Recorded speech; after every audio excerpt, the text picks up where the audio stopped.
वो गुस्से में आंधी के पास पहुंच जाता है। ए आंधी, तूने मुझे धोखा दिया। लेकिन मैंने तो तुम्हें कोई धोखा नहीं दिया। ये रखो अपना जादुई टिफिन, ये तो अब बिल्कुल भी काम नहीं कर रहा है। लेकिन ये तो वो टिफिन है ही नहीं जो मैंने तुम्हें दिया था। अच्छा, तो क्या अब मैं तुमसे झूठ बोल रहा हूँ? तभी उस आंधी ने अपने जादू से एक बड़ा टिफिन निकालकर उसको दे दिया। ये बड़ा जादुई टिफिन है, तुम इसमें जितना चाहो उतना आटा मांग सकते हो, लेकिन इसको इस्तेमाल करते वक्त तुम्हें ये मंत्र पढ़ना है। ऐ मेरे बड़े जादुई टिफिन, कर दे मेरी मुराद पूरी, जो मैं मांगू मिल जाए मुझको, रहे न कोई ख्वाहिश अधूरी, जल्दी से इस बड़े टिफिन को भर दे तू आटे से। तभी वो बड़ा सा टिफिन आटे से भर जाता है। सुरेश उस भरे हुए बड़े टिफिन को सर पर उठाकर घर लौट आता है। बिंदु उसे आते हुए देख लेती है। हैं? इतना बड़ा टिफिन?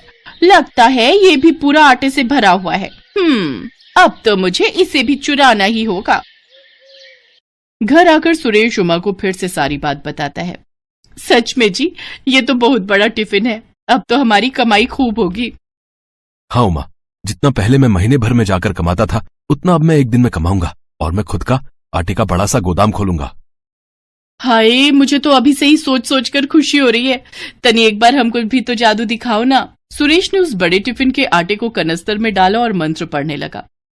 ऐ मेरे बड़े जादुई टिफिन, कर दे मेरी मुराद पूरी, जो मैं मांगू मिल जाए मुझको, रहे ना कोई ख्वाहिश अधूरी, जल्दी से इस बड़े टिफिन को भर दे तू आटे से। तभी वो बड़ा टिफिन आटे से पूरा भर जाता है और एक बार फिर बिंदु खिड़की से झांककर ये सब देख लेती है। हाय रे, मर जावा, इतना सारा आटा जी। चलो इसे अभी लाला को बेच आते हैं और इससे जो पैसे मिलेंगे उससे हम चावल और मुर्गी खरीद कर लाते हैं। मेरा बड़ा मन कर रहा है रसेदार मुर्गी और भात खाने का। तो चलो फिर, देरी किस बात की। वो लोग लाला के पास आटा बेचने चले जाते हैं और बिंदु इस बात का फायदा उठाकर जल्दी से एक वैसा ही बड़ा सा टिफिन बाजार से लाकर रख देती है और उस जादुई टिफिन को चुरा ले जाती है। अगली सुबह सुरेश उस बड़े टिफिन को लेकर अपने काम पर पहुंचा और उससे एक बार फिर आटा मांगने लगा। वो काफी देर तक मंत्र पढ़ता रहा। ऐ मेरे बड़े जादुई टिफिन, कर दे मेरी मुराद पूरी, जो मैं मांगू मिल जाए मुझको, रहे ना कोई ख्वाहिश अधूरी, जल्दी से इस बड़े टिफिन को भर दे तू आटे से। लेकिन लाख कोशिशों के बाद भी जब आटा नहीं निकला तो वो गुस्से में तमतमाता हुआ फिर से आंधी के पास पहुंचा। जादुई आंधी, तुमने एक बार फिर मुझे धोखा दिया। नहीं, मैंने तुम्हें कोई धोखा नहीं दिया। झूठ, एकदम झूठ। तुम जब भी मुझे कोई जादुई टिफिन देती हो तो उसका जादू एक दिन के बाद ही खत्म हो जाता है। ये कैसे हो सकता है?